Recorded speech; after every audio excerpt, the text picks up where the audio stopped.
So there's lots of videos and threads in the anime community that just love to assume that this medium is subjective. That for some reason there's this concept that the merits of a show can't be properly defined, so it's just so much easier to cop out and say it's subjective than actually spark an intelligent debate. No other audio-visual medium allows itself such a broad, half-assed attempt at catering to its fans. Some people like to say it's because anime doesn't have a university-level critiquing course, and movies, music, and literature bases can't properly correlate to anime. That's completely asinine, since anime is nothing more than a combination of all three of those, so how can something comprised of those pieces not be measurable by those standards? One issue that gets brought up a decent bit is the idea of demographics, because anime, unlike human cinema, doesn't really have a defined way to assess what demographic the show is for. Sure, if it's marked shonen, then we can assume it's for boys, but at what age does it start? At what age does it end?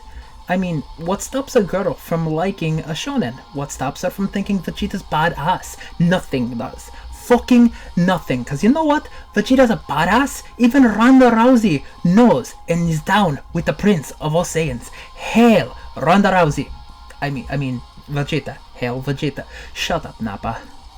Then you've got the assumed girl's equivalent with shoujo, and most people just chalk that up to a chick flick or a Lifetime movie kind of thing. But if you use an example like My Love Story, and that's shoujo slice of life, but that's so over the top, and there's so many extra little jokes thrown in there that you can't tell me that boys wouldn't enjoy that just as much as any girl. Then the last few generalizations are usually seinen and ecchi, which are usually aimed at the older teenagers, the younger adults, or people that just want to see really edgy, lots of blood for seinen, or really edgy, lots of boobs, and borderline hentai pictures with ecchi, and yeah, that still doesn't really explain a whole hell of a lot of what's going on with the show. Given these vague genres instead of actually focusing on a demographic kind of breakdown is part of the reason why objectivity is so lacking in the anime community.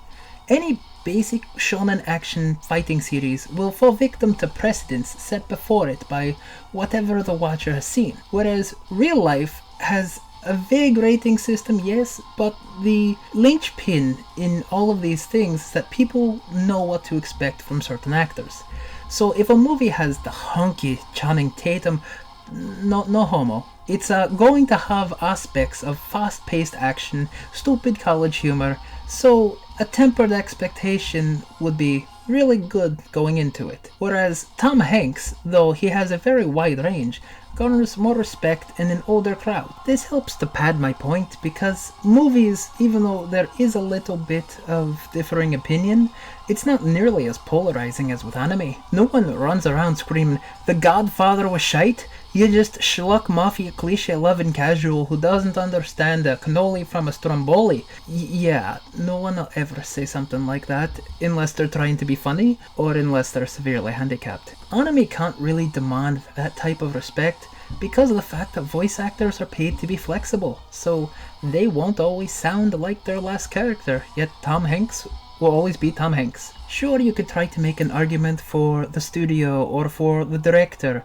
but that anime snob did a breakdown of each studio a little while ago, and it proves that even a blind squirrel can find a nut once in a while. There's also plenty of animes that we've all seen that have multiple directors or one-off directors for just this one random episode. Sure, if it's primarily a Miyazaki work, is it well known for being deep and compassionate?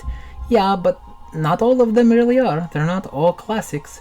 Or if it's something by Ufotable, is it going to be pretty and high budget and just look awesome? Yeah, for now, but just ask Bones exactly how long that holds up. Too Lazy Didn't Read version is that anime is perceived as subjective, because people have more variables to try and hinge an opinion on.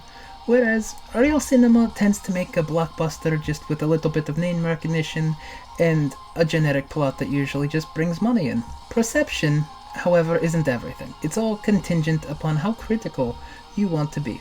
Just because you enjoy a show doesn't make it good, nor does it make the merits debatable. Enjoyment itself is subjective, quality is not. though it's harder to quantify. With anime, we're not talking gymnastics here. Just because something has a higher degree of difficulty doesn't mean you can just derisively argue that an anime is subjective. If you like it and someone doesn't, start an intelligent discussion. If you lose, it doesn't matter.